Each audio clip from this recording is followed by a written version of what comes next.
Yes, well, Islam promotes marriage, encourages marriage as an act, a moral act, and discourages divorce as an immoral act. So I thought that idrab in 434 was being misunderstood, and I realized the contradiction that we ourselves had created when I read chapter 2, Surah Baqarah 231, and it said that if women want a divorce, they cannot be harmed.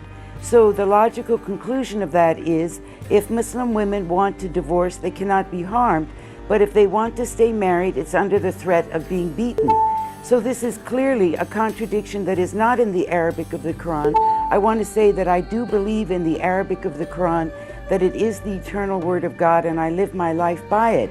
But the contradictions come in our interpretations of it. So this was why basically I realized that what the Prophet did was he went away. And the word daraba and idrab in its imperative form also means to go away. So I say we should revert the interpretation back to the way the Prophet understood it. You obviously have a very technical knowledge of the Quran, which far outstrips mine.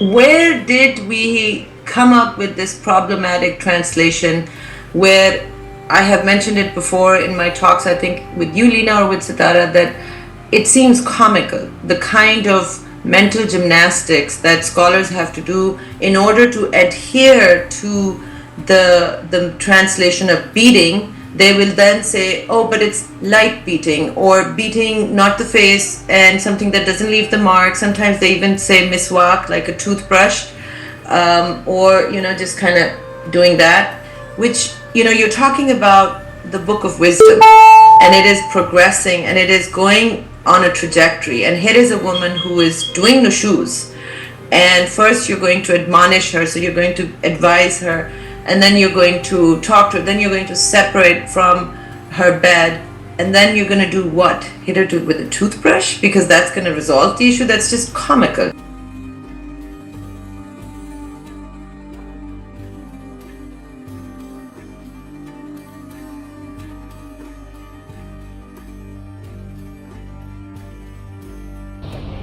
If that is disobedient, then don't talk to her. After that, don't share the bed. Then the Arabic word is daraba, means beat her lightly. The Arabic word is beat her lightly, daraba. Beat her lightly, daraba. It's kind of doing that and doing that. And then after that, when she doesn't respond and she's still stubborn and she's still having an attitude, then you're gonna tap her with a miswak. You're gonna tap her with a miswak. You're gonna do what? Hit her with a toothbrush? Because that's gonna resolve the issue? That's just comical. We don't refer to man-made laws made by the disbelievers and the kafirs. We refer to the Quran and the Sunnah. So if you go to verse 34, chapter 4, I'm giving you the reference. Then the last and third and final resort is to beat them. Beat them. Beat them. So Allah doesn't say bring a baseball bat to beat them up with it. Ibn Abbas, when who is one of the great interpreters of the Quran, was asked how to beat them, he said, with this. You see this twig? You're gonna do what? Hit her with a toothbrush? Because that's gonna resolve the issue? That's just comical. You're talking about the book of wisdom. If I beat myself with it, I'm not gonna be affected. That's just comical. But when we read the ahadith, they use the siwak. Do you know what is a siwak? A small stick which is used to clean the teeth, compared to the baseball bats that we are using today. A small stick that is used to clean the teeth, that was only used to draw the attention of the women. That was how they understood wadribuhunna. That's just that was only used to draw the attention of the women. You say the Quran permits wife beating. I never said that. So it's false. Of course it's false. The Quran doesn't say anything about wife beating.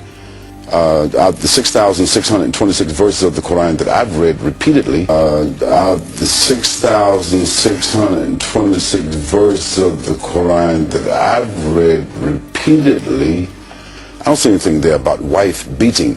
The Quran mentions a phrase in Arabic, yadribuhunna, and you're an Arab. So I think, yadribuhunna. But I think the best approach is the approach of our Prophet Muhammad, peace and blessing upon him, because as a father, as a husband, he's our ideal. He never beat a wife. He never beat an animal. So he says that the best of you is he who is best to his family, and I'm the best among you. So if our Prophet interpreted that verse from God, and he didn't beat a wife, and those that followed him in piety, the khulafa, they didn't beat their wives. There are still certain Muslims, a minority, which think that they are allowed to beat their wives from Islam. So you're basically telling them now that they are wrong. We have to say, you're basically telling them now that they are wrong. You're basically telling them now that they are wrong. We have to say, Abdullah, that Islam has been taken hostage by people's culture. Islam has been taken hostage by people's culture. Islam has been taken hostage by people's culture. But for Khalid Yassin, just to make it clear, never said that. That is something that somebody took out of context using, so that's false. Using sound bites. Then he says that if she continues even after that, then the Quran says, يَضْرِبُهُنَّ. It says, apply light corporal punishment. What's the context to it? Apply light corporal punishment. What's the context to it? For Khalid Yassin, just to make it clear, never said that. Apply light corporal punishment. What's the context to it? This is comical.